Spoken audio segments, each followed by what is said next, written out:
What do you think it is? 10:51.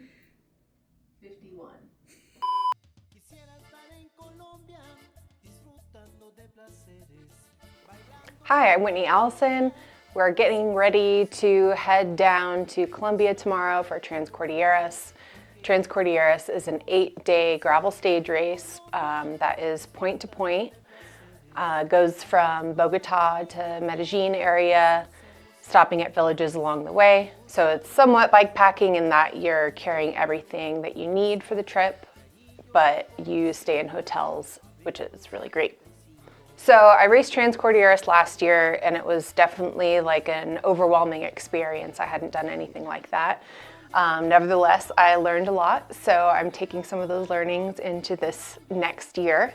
So for 2025, I'm running the ENVE MOG again. It has amazing tire clearance. I had been considering running wider tires for this year based on last year, but from what I can see, this year's course, because it changes every single year, looks like it has some more road, so I wanted to stick with the same tires. So I have the WTB Vulpine-S's in a 45. They have a smooth center tread, so I think that's going to be really nice for some of the longer paved climbs and sections that we have. We're going up and over El Sifon, which is one of the longest continuously paved climbs in the world, so I want to at least feel fast.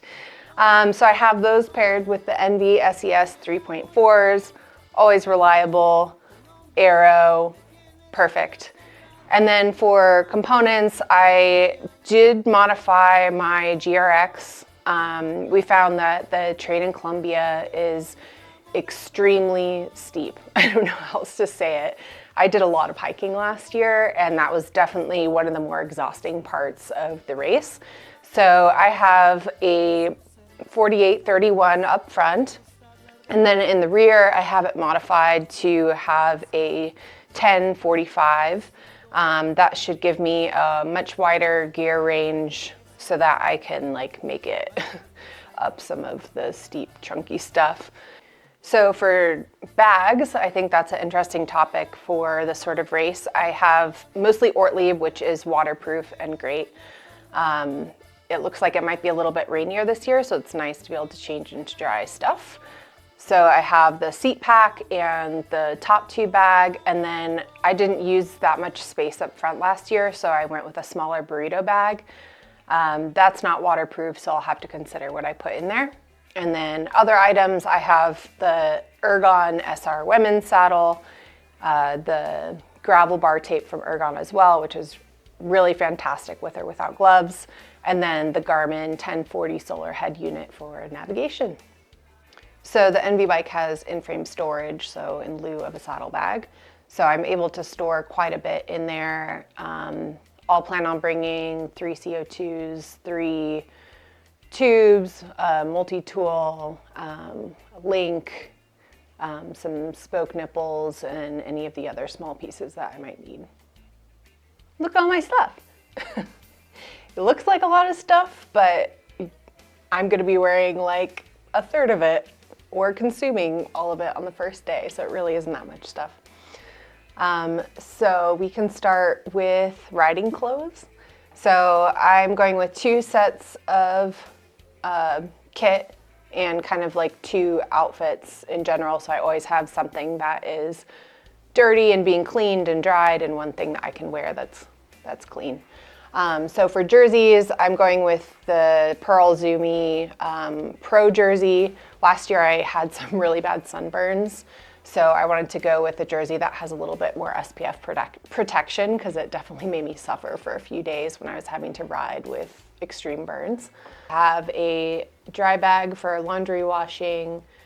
We have a water filter, instant coffee. We have First Endurance, the full spectrum of supplements, the Multi-V Pro, the Optigen HP, and the Halo. Halo last year, it has some fish oil in it, and I had it all mixed up, and everything in my bag tasted like and smelled like fish oil, so I do have that separated this year. I have some emergency allergy medicine, Tums, ibuprofen, prescription antibiotics, which came in handy last year. along with some mosquito travel wipes, really small limited toiletries. So my electronics area has stuff to charge my phone, my Garmin, my headphones, my Garmin watch, as well as bike lights, which are required and I think important for something like this. Also have a small amount of sealant and some chain lube, an extra derailleur hanger.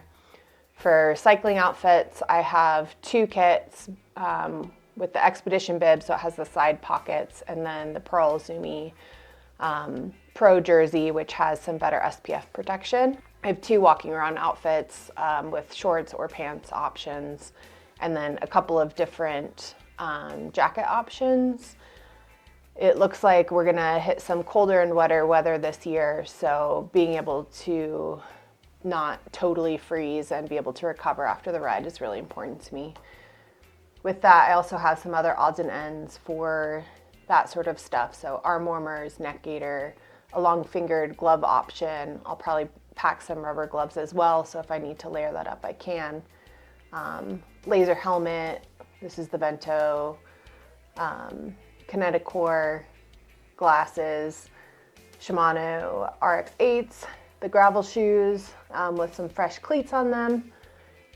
We also have a iZUMi pack, 2-liter option. I can only fit the small bottles on my frame, so that gives me, you know, a good like 4-ish hours of water potentially, depending on how warm it is. And then, of course, the Burt shoes, which are famous in Colombia. All right, let's pack it up.